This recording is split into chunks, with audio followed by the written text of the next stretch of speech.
So continuing on what is best for baby, I'm going to give you a story to illustrate. So a lady contacted me, must have been about 3 years ago now, and she said, Barbara, my baby was born very premi. So note the history. This baby was born, nearly 2 months premi. So that baby is going to be a little bit smaller. That baby, its first year of development is going to be a little bit slower. I said, what's the problem? She said, my baby's stomach is always swollen. He's very thin. He's got thin legs. How old is he? 10 months old. How many teeth does he have? 3. What's he eating? I'm really trying to fatten him up. So he is breastfed, but I'm giving him cereal. I'm giving him bread. I'm giving him legumes. Can you see what's happening here? That poor stomach just could not handle it and could not break it down.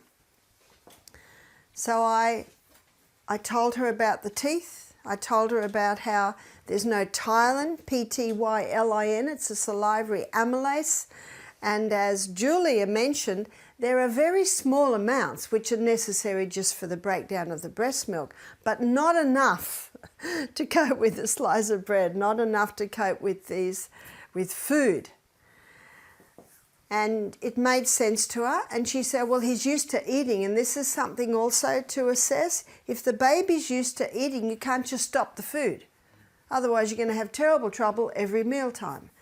So I said, just because the baby's used to food, I said, just give the baby fruits, just give the baby maybe some steamed broccoli, maybe a bit of steamed cauliflower, and sweet potato. Sweet potato, when it's well cooked, comes down to a very simple sugar.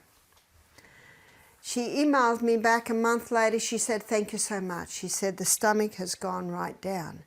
And I find this in several cases with babies, children and adults. They feel they've got to feed them up, but you've got to fix the gut first.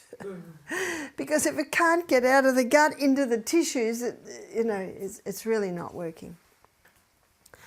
So she was very happy, Mum. She emailed me again at 14 months, so this happened at 10 months. So at 14 months, she said, Barbara, my son stopped eating. He was starting to crawl. That's very late, but remember, this is a premi baby, so they are going to be a bit later. He stopped crawling. I think his brain's going to stop developing. I think his muscles are going to stop developing. And I'm thinking, where's this coming from? So I said to her, is the baby teething? She said, yes. And it's the molars that are coming through. He's got his 8 teeth here now. And I said, no wonder. I said, when babies are teething, they want to be held more, they're not eating very much. That's quite, they're not themselves when they're teething. People say to me, what did you do when they were teething? I said, got the sling. The sling, put the baby in the sling, just wrap them to me. They're happy then. And some people say, but I can't do that all their life. I said, no, it's just while they're teething. Just while they're teething. Do you know, it's a better drug than any baby Panadol you can give them. And I never gave any of my babies anything like that. I just held them all for a few days. Yes, it's a little bit harder, but it's just for a few days. And then her father contacted me.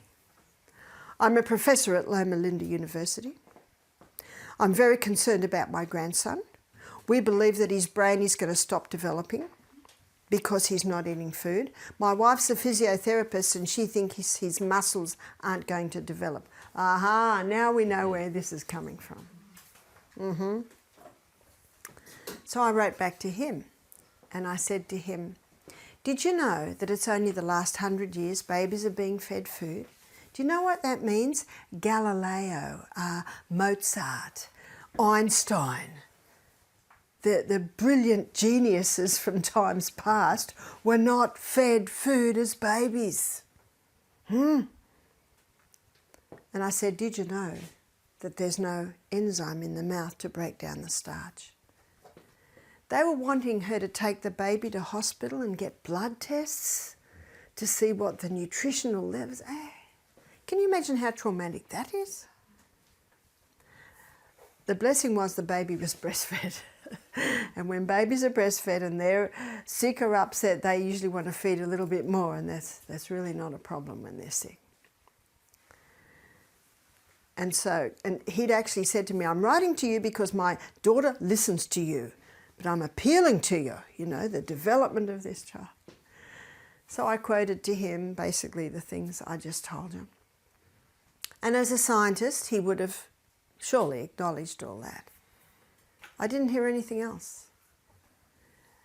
And then 6 weeks later, the mother contacted me and she said, his teeth are through, he's eating, and I can give him a little bit of bread now because the molars are through, and he's crawling again.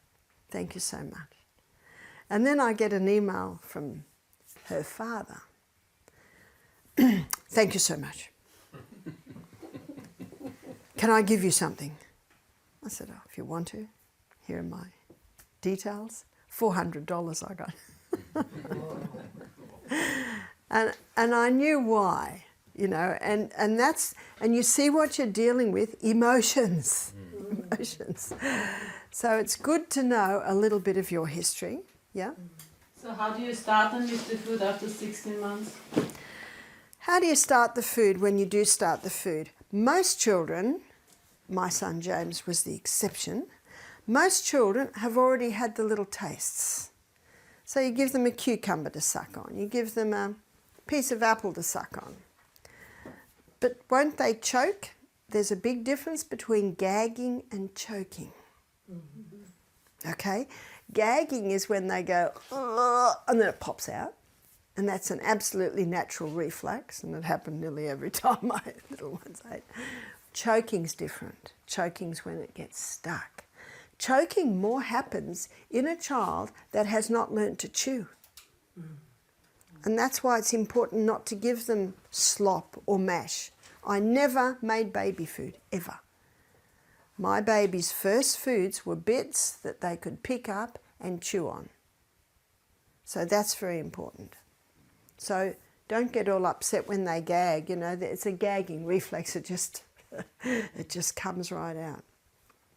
But many people don't give their children pieces of apple, pieces of cucumber, pieces of celery because they think they're going to choke. So it's important to there's a difference between the gagging and the choking. Gagging, it always just comes back out, yeah? But you want, if they're starting on foods, then you need to have the satisfying foods, eventually, like sweet potato. You wouldn't start with that also? No, I wouldn't, because their main meal is breast. Yeah. Their main food is breast. And so you always give them, when you start introducing, you give them something. And I only ever gave my children something at mealtime. That's the only time they want it, because they see what you're doing. And I'd put them in the high chair and I'd give them pieces, and then my daughter Julia, she was just wanting, you know, she's my fourth child, but I still would not give her any starch yet. So I'd steam little bits of broccoli. But what I do is, here's our meal, and I just look in my meal at what they could have. So I'd give them the stem of the lettuce, the hard stem, or the stem of the cabbage leaf, you know, where they can hold and suck on it. And if there really wasn't much that I could give them, it's like the meal we had yesterday. It was gluten-free noodles and a tomato sauce, and there's not much there. So I would cook a corn cob. I would cut all the corn off the cob and give them the cob. Oh, they suck on that for a long time. And they're sucking the juice out. And one lady said to me, it's fantastic, everywhere I go, I've got a corn cob with all the, you know, I've cooked it and cut all the bits off, and oh, they're happy for a long, long time. So you start with little tiny bits, and that really gets their gut used to that. Yes? But with that you start before 16 months? Before 16 months, yeah. So if you're starting at 16 months, basically at 16 months my son James had 8 teeth, so he didn't have his molars. So I would just do the same thing, starting with a bit of cucumber, starting with a bit of celery. And my son James was well padded, so he really didn't need much. What if they're not well padded? What if they're quite slender? Well, that's perfectly all right too, because you get slender babies and you get more padded babies. The only time it's a worry is if they're really, really skinny. You know, it's like my grandson. He was getting wrinkles in here. My son said, "Mum, do your babies cry a lot?" I said, "No, they don't. My babies didn't cry a lot. There's something wrong if babies are crying a lot." And then I discovered the baby was fighting the breast. Now the baby's 7 months of age. And then I discovered that the mother had a gluten and a dairy intolerance. So it was coming through to the baby.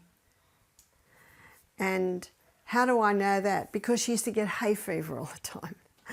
And so I said to her, I wouldn't be surprised if your baby also has the intolerance.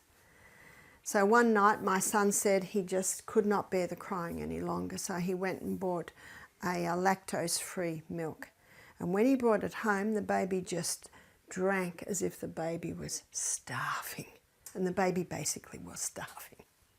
Because the baby was hungry, but the baby knew, you know, would fight the breast. And so I said, well, give the baby goat's milk. Goat's milk is the closest of animal milk to the human milk. And so I know in Australia you can just buy baby formulas, you can buy goat's milk baby formula. Oh, they had a happy baby. The baby didn't cry all the time, the baby started to put on weight. So, see, you're looking at response. You're looking at response. Not all babies will have that intolerance, but I have found that when a baby has eczema or asthma or is troubled, it could be that it's allergic to what the mother's eating. Remember your 5 allergens? You stop the peanuts, stop the dairy, stop the wheat, stop the oats and the refined sugar. Now it can take 2 months before those foods are out of the body. After that? Pardon? And after that? After what, introducing food? Yeah, we're talking now about fruits and cucumbers. Yeah, fruits and cucumbers, steamed broccoli, steamed cauliflower, little bits of sweet potato. I think it's nice if they feed themselves. It'll be a little bit messy, but at first they can just feed with their fingers. Do you know the beauty of them eating with their fingers is they can feel the temperature of the food. So that certainly helps. Avocado's great, so you can give them little squares of avocado. So I always let them feed themselves. Takes them longer to eat and then gives you time to eat your meal. There's a question? When do you introduce the grains? When the molars are through. When the molars are fully through. Once they are through, aren't they? Some babies they're through at 16 months, some babies they're not through till 22 months. So you keep on those until the molars are through. And then they can start to have some legumes, then they can start to have some breads, but I think ideally not the wheats. And when you do give them the grains, there should be long slow cooking. That's where your slow cook is great. One lady said she just does the millet on overnight. With millet it needs about 3, sometimes 3.5 cups of water to 1 cup of millet. And I always only fed the children, I didn't really feed babies, but at mealtime. Only at mealtime. So I remember one day my son Peter was very, very fussy, and Peter would cry when he was about 3 because they'd have porridge, and sometimes it'd be oats, sometimes it'd be millet, sometimes it'd be rice, sometimes it'd be quinoa, but he'd cry if a slice of banana fell into the honey, and he liked his honey right in the middle of his porridge. And if any of the children cried, they had to leave the room. And I think that's very, very important, because if you only feed the children a couple of times a day, where do they want to be? At the table. But they could not stay at the table if they cried or make a fuss. So he had to go out. And then I'd go to the door after 5 minutes and say, "Are you going to be a good boy now?" "No!" And then you just shut the door and come back and eat your meal. Because you can't digest if you've got issues like this at the table. So I'd go to the door and say, "Are you going to be a good boy now?" And so he'd come in and we'd try again. I remember one day everything went wrong in that porridge. I think the spoon touched something that it shouldn't touch. Anyway, so he didn't get much to eat that day. By the end of the meal, and I did discover that if I'd say to him in the first 5 minutes, if you don't cry, you can have carob powder on your porridge. Oh, he tried very, very hard then not to cry. Do you know my son Peter now is 33 and he's a tiler and he's a perfectionist. So mothers, when you see these traits coming through, it's almost personality traits. And so what would happen is he hadn't eaten very much. And so by 10 o'clock, I'm hungry. Okay, have a glass of water.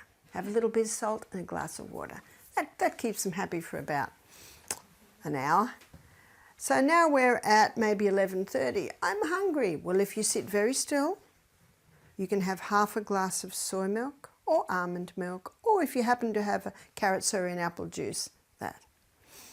And you make out it's a great honour. If you sit very still, you can have this. So he drinks that. And that keeps little ones happy for a while. So we're 1 o'clock now, and he's hungry. And lunch is in, I don't know, half an hour, 3/4 of an hour. All right, if you sit very still, you can have this carrot. Now, how long does it take a 3-year-old to eat a carrot? Long time. If I give him a sandwich, he's not going to eat his lunch.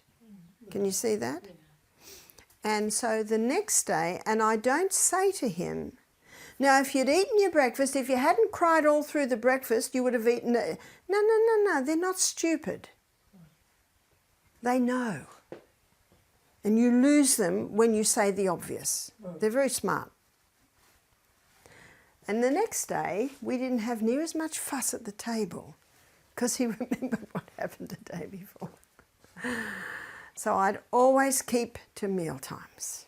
And between meal times, they'd have water.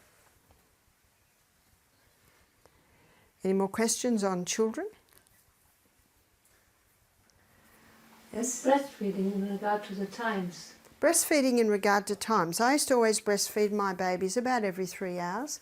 Breast milk digests very quickly. My sister found that her baby could go 4 hours.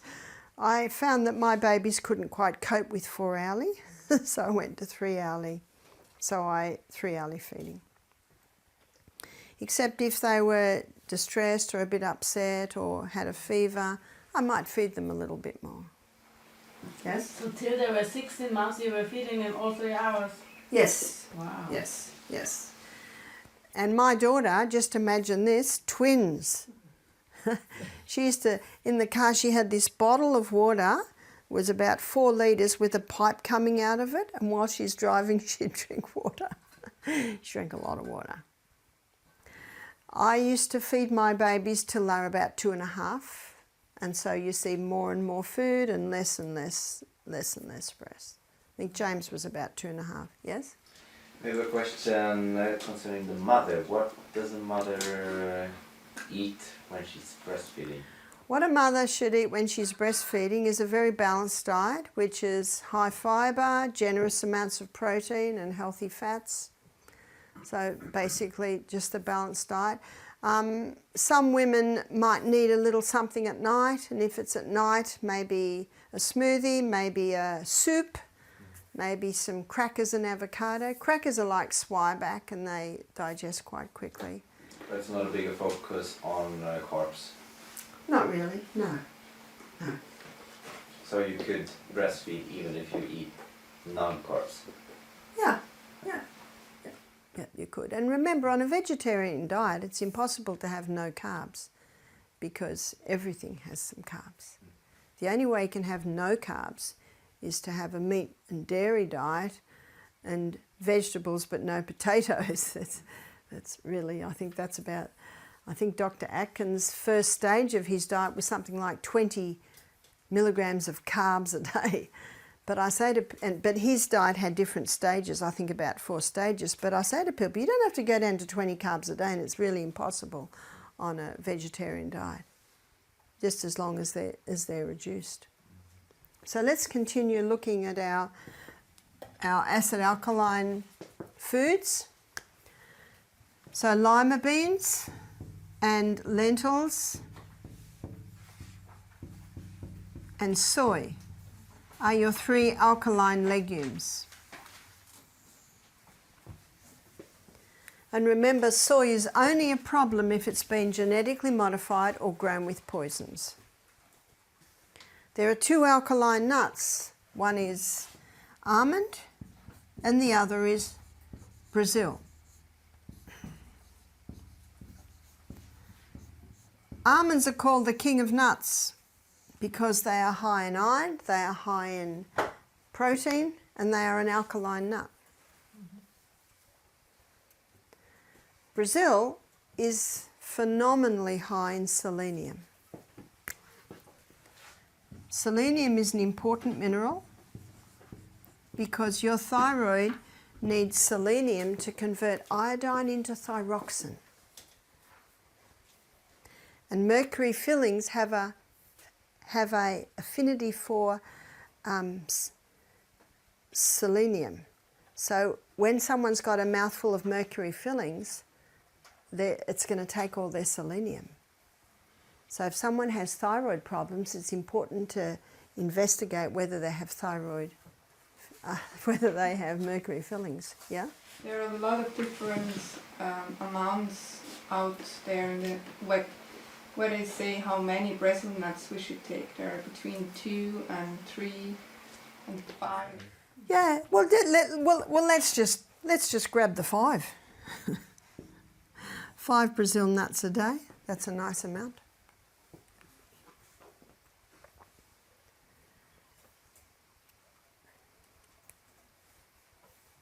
They're the 2 alkaline nuts. They're the 2 nuts I usually eat every day for breakfast. Lunchtime, I might have macadamia or I might have cashew.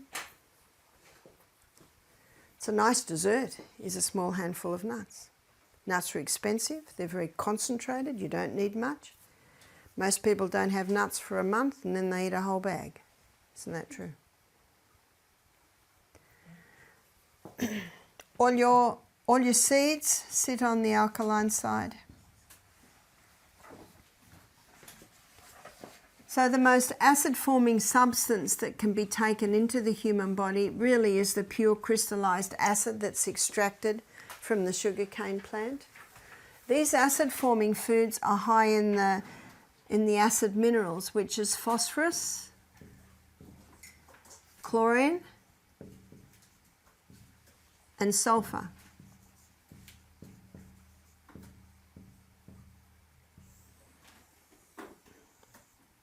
So meat is not far behind.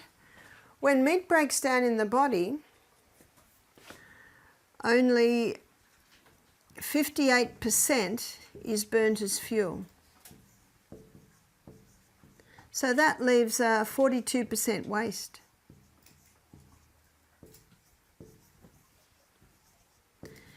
It's a sulfur waste, it's highly acidic, and so what the body does is it uses the calcium to negate the sulfur residue, meaning being the most alkaline minerals. So look at a glass of milk. A glass of milk is high in animal protein. It is high in calcium. And the 5 stomachs of the cow can handle that, but remember, we've only got 1. So because of the high acid waste that the animal protein gives off, that uses all the calcium to negate that acid waste. How much calcium's left for the human body? None. And that explains why the countries in this world that are the highest dairy consumers have the highest incidence of osteoporosis.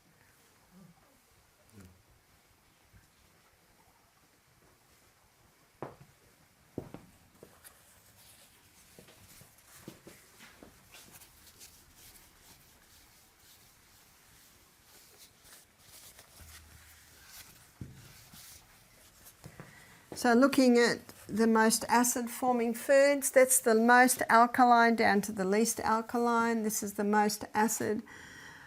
Aged cheese, what's the blue in the blue vein cheese? It is mold, that's right, so that's very acidic. But there is a pH 7 cheese, and that would be something like your feta.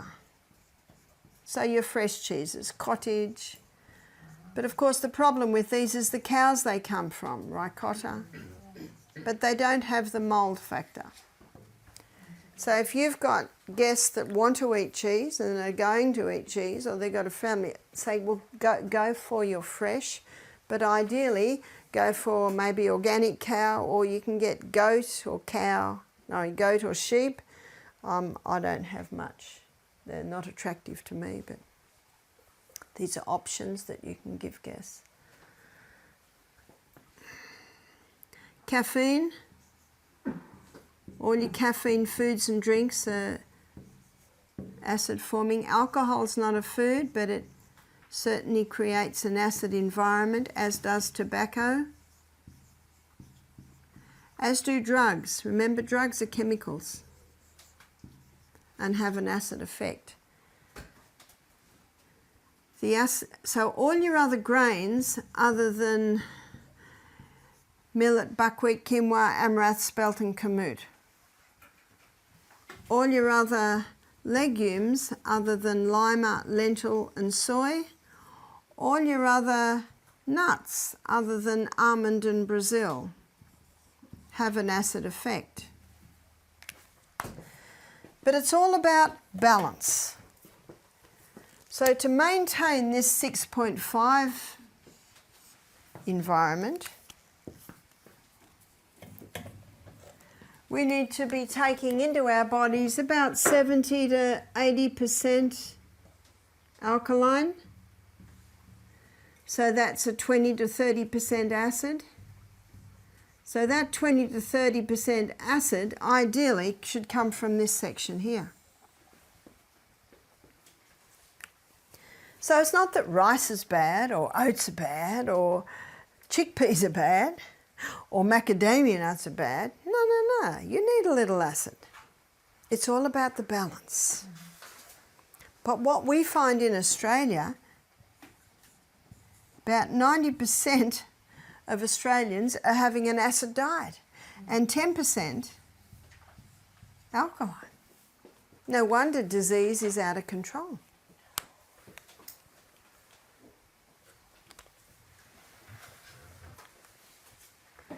The hybridization of the wheat brought wheat over here too.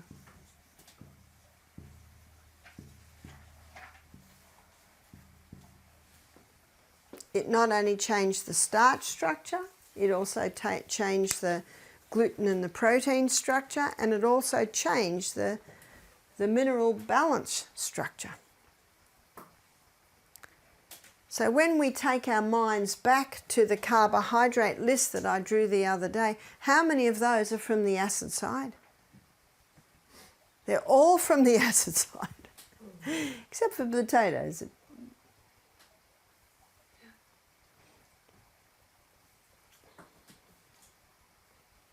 And remember, the body runs according to precision balance, so it's maintaining the balance.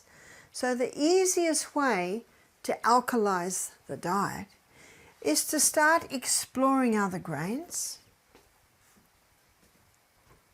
is to eat more vegetables, more dark green leafy, and if the person doesn't have a diabetic problem, and if they don't have a weight problem, and if they don't have a yeast problem, and if they don't have cancer, then they can eat more fruit. It's not that fruit's bad, it depends on what's happening in the body.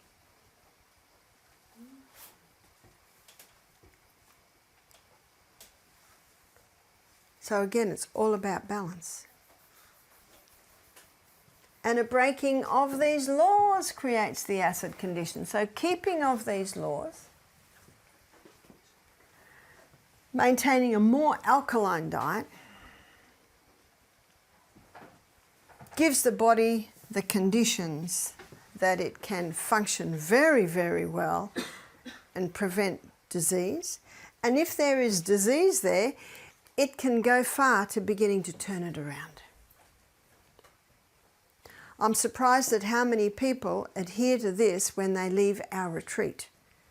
And I think it's because they've heard the whys, why we should be eating this way. But what I'd like to do now is I'd like to show you what the hybridization of the wheat did to the starch structure. And this knowledge is very, very important for your diabetics. So not only did the hybridization of the wheat change the gluten or the protein structure, it changed the starch structure. And the starch structure that was created is called amylopectin A.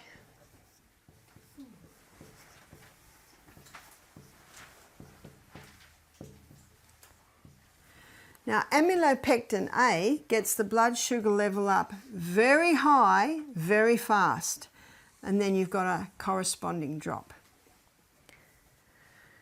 So let me give you something to compare it to. Amylopectin B is found in bananas and potatoes. And if you are familiar with the glycemic index of food, and the glycemic index of food is how quickly the sugar in that food gets the blood sugar level up high.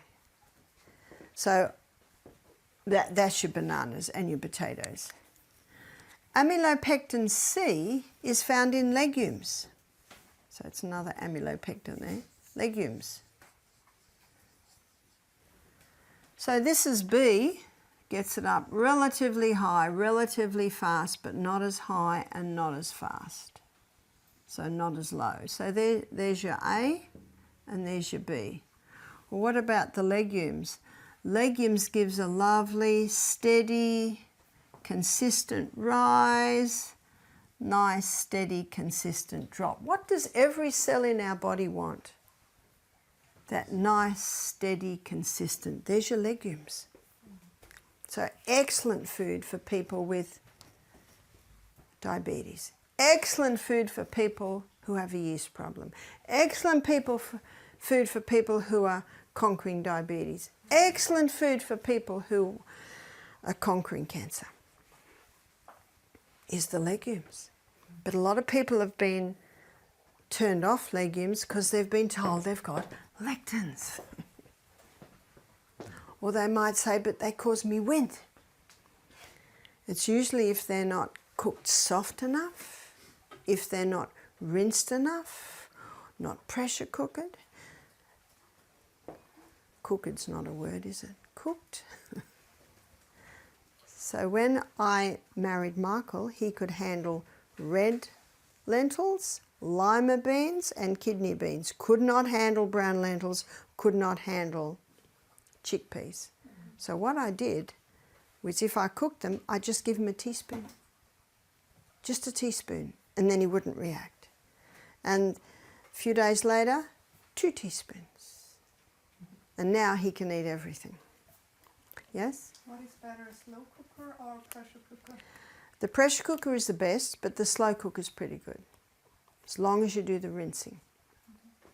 And ideally you rinse 3/4 of the way through the cooking, because otherwise the legumes are starting to break down and you lose them. So what I like to do in the last section of cooking, maybe the last half hour, is I make a sauce and I put the rinsed legumes in the sauce, and then that last cook is with the sauce, and then you get the flavour going into them. Yeah? But why do you advocate for the pressure cooker, like in this setting? Isn't it just that it saves time? Is that not the reason? It kills lectins. Because That's what Dr. Stephen Gundry said. He said, if you pressure cook the legumes, so they've obviously tested them, and once they're pressure cooked, there's no lectins, yeah? Can you please repeat how do you cook them? So you cook them in a pressure cooker or? Well, I don't have a pressure cooker at home, but in our health centre we pressure cook everything. So what I do is and I've always had the fuel stove, the wood stove, so I rinse them I've soaked them, rinsed them, put them back on the stove. Halfway through cooking, I rinse them again. As long as you get that dirty water away.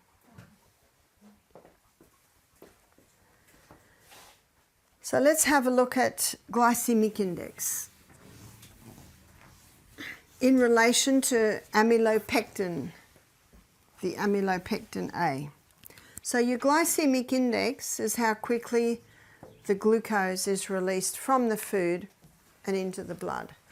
So your glycemic index averages at 55. So anything under is considered low GI, anything above is considered high GI.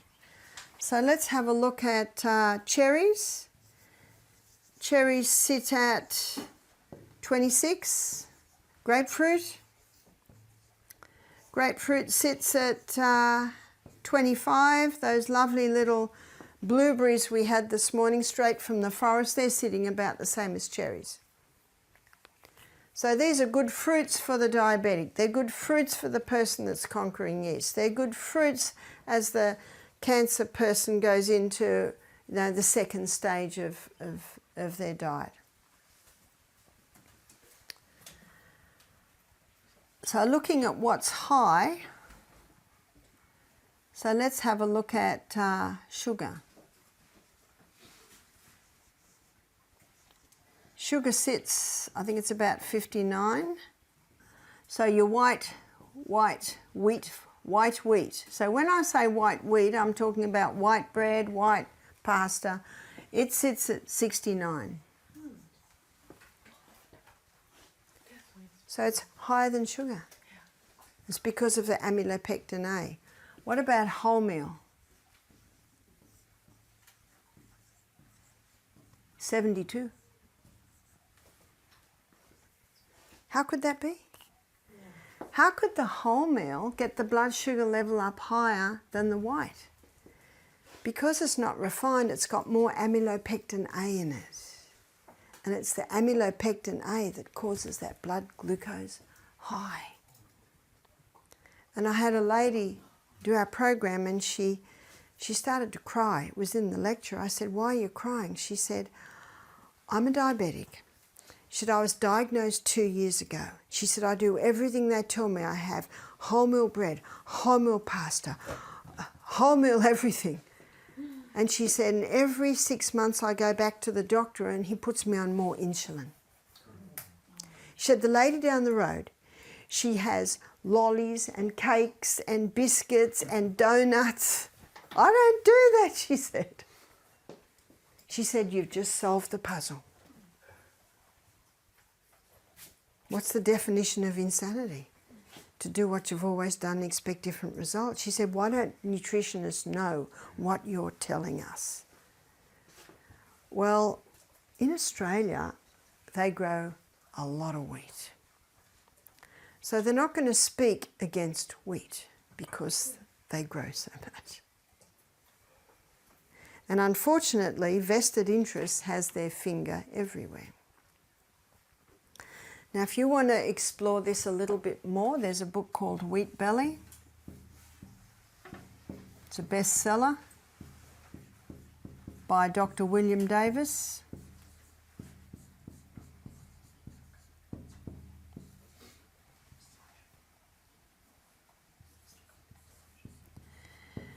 And he gives the whole story of what they've done to the wheat.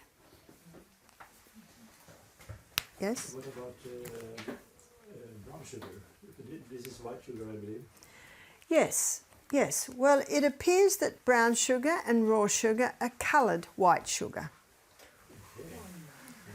And it is true that the brown sugar will have a little more minerals in it. But myself, I prefer to keep away. Yes? And the other grains, like, okay, you've got the ancient grains, but then you've got the other common grains like rye and barley. Yes. When they are whole.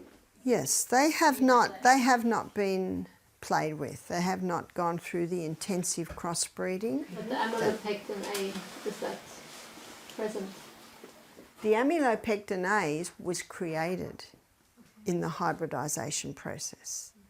So it is something that's not usually there. Yeah?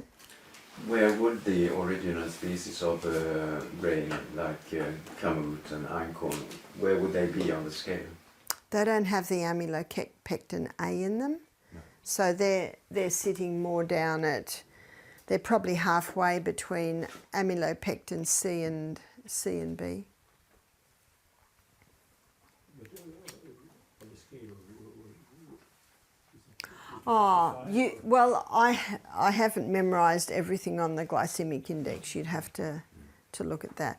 But the bananas are very high, but cherries are very low. So it's good to know the glycemic index with your diabetic people and show them that they can, instead of having bananas on their breakfast, they can have blueberries or cherries on their breakfast. And instead of having the white potato, they can have the sweet potato, because the sweet potato is quite low. Yeah? So also for people with yeast infection, Yeah. they can eat low glycemic index Yes. food and also That's right. fruits. That's right. Low glycemic fruits. That's right. Yes? So which kind of sweet can you use then? Agave? So depend what sweet. Well, we use honey, we use maple syrup, we use palm sugar, because palm sugar is or coconut sugar, it's the crystallized nectar from the palm flower. And in Australia, and I know also in America, where you buy sugars, you can get a packet of palm or coconut sugar, and it's a brown colour. Yeah, agave sugar is not good at all. So I don't prefer to- Yeah, there's opinions on agave sugar. Yeah, I personally have never used it. Isn't it just a general principle of what is refined and what is not? I mean, the more refined the worse it is. It's just like That's the right. cayenne. No, sorry, the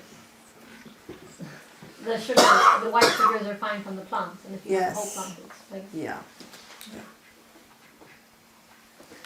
Is Yes. there a nutritional book containing all these information? You can Google glycemic index, and I've referred to Nutrition Almanac a few times.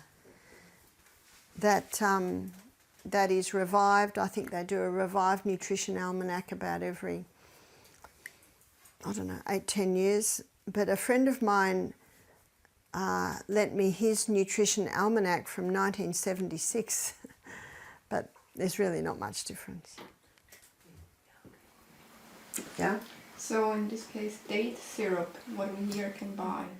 Yeah, date syrup's date syrup's another one. You can make your own date syrup, by cooking your dates in water. That's incredibly sweet, so not great for the diabetic or the person with yeast or the person with cancer. So it depends on, that's why you look at the history and symptoms. Yes? What about raisins and figs? Your dates, raisins and figs are very high in the glycemic index. And of course for the average person that doesn't have a disease or sickness, they're fine. Okay. But we don't use dates or figs or raisins. See, your raisins we call sultanas. And our raisins are a bigger, from a bigger grape. Because most of the guests that come to our retreat are in this classification. They're either wanting to lose weight, or they're diabetic, or they have abuse problem, or a much smaller percentage are conquering cancer. So they all do much better with the low sweet. And so that's what. And I'm mindful of our cooks, that they're not having to cook different meals for different guests. So we basically do what everyone can eat. So if we do a dessert, and we usually do a dessert once a week, and we'll often do a frozen cheesecake, and you ladies who are cooks, maybe some of the men are cooks, I'm just used to my husband who can cook toast, that's it. That you can Google frozen cheesecakes, and there are some delicious desserts. They're very, very rich. They use a lot of nuts and ground up, some coconut oil to make it solid, melt in your mouth, and maybe some maple syrup. So they're delicious. So when and it's nice to show the guests that there are some delicious desserts that you can make, but we just give our guests a little bit. So it's just like something little and tasty at the end of the meal. Now, if we have someone who is with us who's on a cancer-conquering diet and they're watching, I'll give them maybe, about 8 cashews. That's their little dessert. But I usually warn them beforehand and say, look, we're going to have a dessert today. You okay with that? And do you understand why it is best that you don't have it? And I say, are you happy for me to give you some cashews? Oh, yeah. So you forewarn them. And one lady, she said, can I just have half a mouthful? So of course, she have half a mouthful. That's not going to do a huge amount. And she was very happy with half a mouthful. So you're working with the person. So I know in America and I know in Australia they have hydrangea plants. You're familiar with a hydrangea plant? It's a big bush and it has big flowers on it. And each flower is made out of a whole lot of little flowers. That's a very popular shrub. And sometimes the hydrangea flowers are deep purple. Sometimes they're blue. Sometimes they're magenta pink. Sometimes they're paler pink. And it's not different types of hydrangea plants. What the gardener does, he plays with the soil. Different pH bring up different coloured flowers.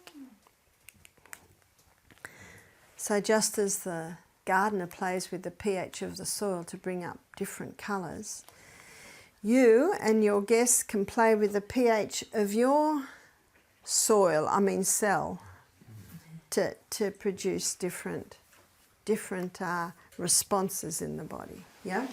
Sorry, what is with coconut milk?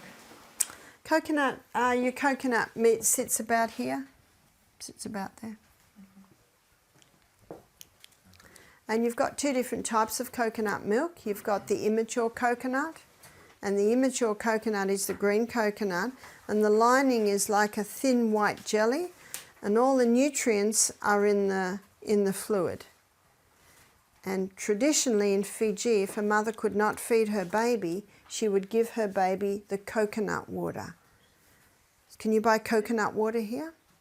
I know in Australia you can buy coconut water. Well, that's not from the aged coconut, that's from the immature coconut. And a lady told me in Fiji, she said, my girlfriend was born 45 years ago. She was born on a little island in Fiji, a little remote island, and her mother died in childbirth and there were no women on the island. And so the men fed that newborn baby the immature coconut juice, and that baby thrived. And my friend who's a doctor in Fiji, her name's Lawata Mazandoli, she gets all her mothers that need to supplement or can't feed their baby to give them the green coconut milk. And apparently in the war, in those islands, if someone needed a blood transfusion, they would transfuse, because it's sterile, with the green coconut juice, because it's incredibly high in nutrients.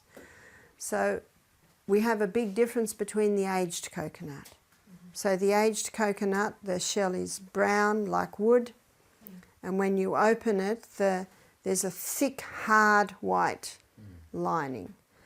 And that's what the coconut milk and the coconut cream you buy is made out of, that thick, hard white lining.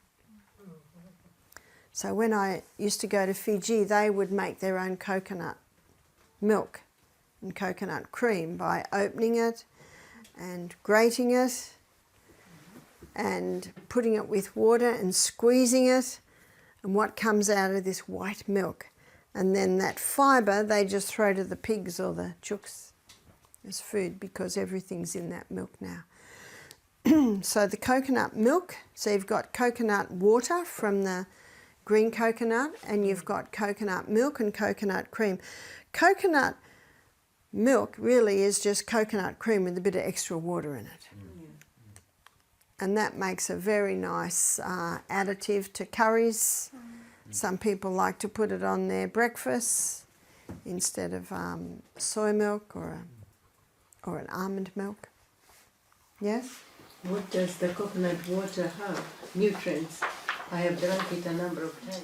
Yeah, it's very high in minerals, incredibly high in minerals. So for them to transfuse people with it, it sounds like it's got about as many minerals as seawater. But obviously there'd be a little carbohydrate in there for it to be slightly sweet. Yeah? We talked about babies before, and for babies who couldn't be breastfed for some reason, so coconut milk would be Yeah, quite the good. coconut water. Or coconut Yes. water. Yeah. And we think it was very sad in Fiji a little while ago. The Fijian government told the baby formula companies, but they could not put Fijian baby on the labels because there were doctors that were protesting, you know, about these milk formulas coming into Fiji. And so as a response, the milk formula companies stopped sending their milk in. And there are a whole lot of mothers that are in an uproar because what are they going to feed their babies? I said to my friend, quick, write an article in the newspaper, feed your babies what you fed your babies 100 years ago, which is the coconut water.